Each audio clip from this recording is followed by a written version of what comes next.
Welcome back. Well, we have Jerry here on behalf of Pacific Financial Planners. And of course, during the commercial break, all I do is ask the poor man questions about taxes and stock and this and that. And I know we just need to pick up the phone and come and see you, right?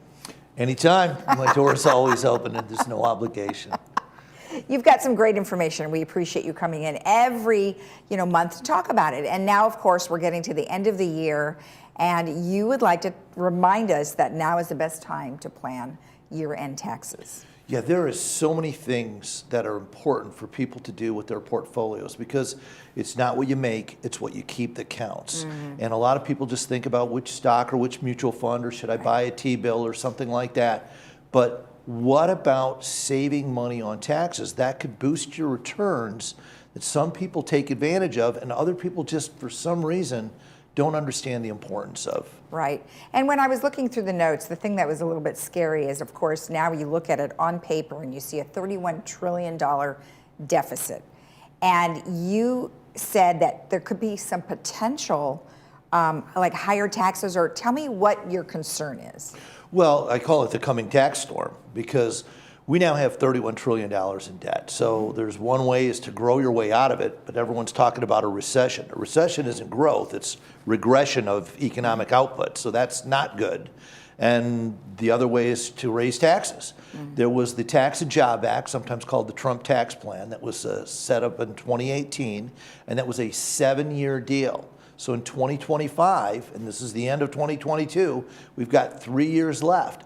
And basically any administration at any time can change the rules. So the likelihood is with the Tax and Job Act, tax brackets are the lowest they've been in decades. What do you think is going to happen with this huge deficit? Are taxes going to go down, stay the same, or go up? And if they go up, that's going to be a problem. So you've got to take advantage today of this year's tax rates, which are some of the lowest in history, by making certain year-end decisions. I can hear right now, though, I can hear people saying, oh, don't worry about it. It's 2025, right? And depending on who's in office and Congress and this and that, maybe they're not thinking that far ahead. So what are some things that they should do right now? Well, that's a great question, Lisa. Thank you. Because every year, it doesn't matter what the tax rate is, what you should try to do is offset your gains against your losses. What's called realized gains means that did you sell anything this year in your portfolios that resulted in a profit or a loss? And many people, with the market being as bad as it was this year, one of the worst since 2008 and 1974 or 1934, this was a horrible year. There's a lot of people that have losses in there, and maybe they've had one or two positions that have these huge gains. They bought Microsoft 10 years ago or Facebook, decades ago, and so they can offset some of those gains, diversify their portfolio against their losses. And they got to understand short-term versus long-term, meaning 1 year or longer or less than 1 year, because those are taxed differently. But to not look at that between now and December 31st is kind of criminal. And this is one of those weird years that a lot of people might have huge taxable gains, and you go, well, how could that be? The stock market was so down. Because if they had mutual funds, maybe they sold their the mutual funds got sold that they've held for years at big profits. And so they might be holding other stuff that has big losses, so they can reduce their tax liability this year by doing it. And there's several other things they should be doing between now and year end as well. Okay, so let's talk about tax penalties, because in your notes you have it's the minimum distribution, yeah, right? RMDs. So you take that when you're 72, is that correct? If you're 72 or older, you must take your required minimum distribution before year end. That is the largest penalty that some people miss. It's a 50% tax. Is that across the board, no matter who you are? Right, no matter, well, as long as you're 72 or older, you're required to take that. Well, yeah, so if you're 72 or older, it's 50% of that money. That's terrible. If you don't take it. And then what will happen, so let's say you're supposed to take out $10,000 and you fail to do that.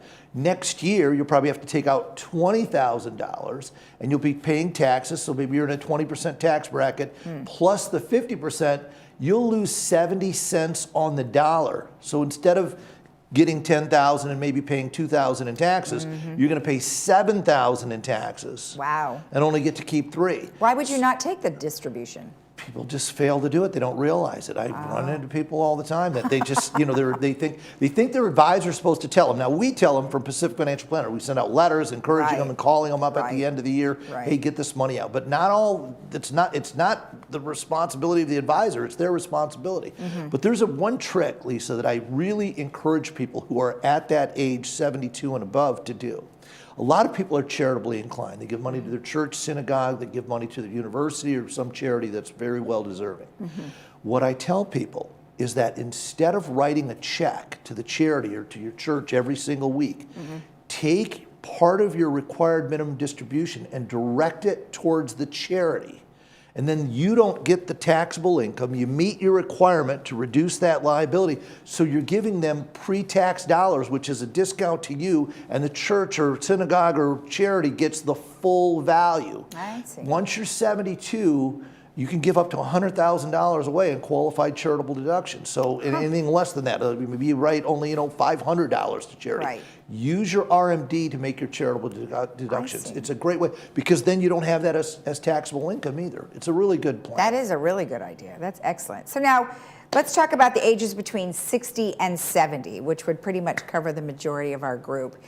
You called it the golden decade. What does that mean? Well, yeah, a lot of people. Is that like the golden years, right? The golden years aren't so golden when it comes to healthcare, maybe. But when it comes to tax planning, it is, because you're not quite at that 72 where you're stuck in the required minimum distributions, which is a straight tax table. Your age times a percent, and then every year that percentage gets more and more and more. So you're forced to take a taxable amount out. Right. But between 60 and 70, when you retire, you have so much more control over planning your taxes.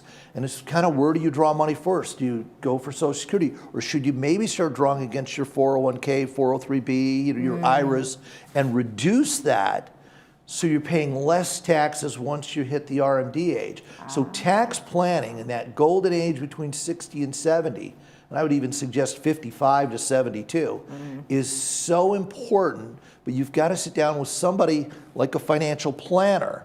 It's not, people say, well, I've got an accountant, I've got a CPA. They look at history. They're looking back and say, what did you do last year, and how can we make this advantageous when we file your tax return? They're history writers. Yeah. Tax planning, with a financial planner like myself, is forward-looking. What can we do to reduce your taxes going forward by planning it out? And so there's a huge difference. That's why having a financial advisor who can be a tax planner like myself is so important. And and at some point we'll talk about the differences between an IRA and a Roth IRA. We don't have time to do that today, but that is something that I think is important to know the differences, because many people think, okay, I don't have a 401k anymore. Maybe I want to switch that into one or the other, and there's certainly differences. So differences, advantages, the Roth conversion, all those things are things we could talk forever, Lisa. But I appreciate you having me on. Thank you. All right, thanks for the information. I appreciate it. And if you want more information about anything we've just discussed, or you want to give Jerry a call, you can certainly give him a call at the number that's on your screen. Now, also, don't forget that they are going to have a forum. It'll be November 22nd in Clubhouse 5, Room 1. We'll be right back after this.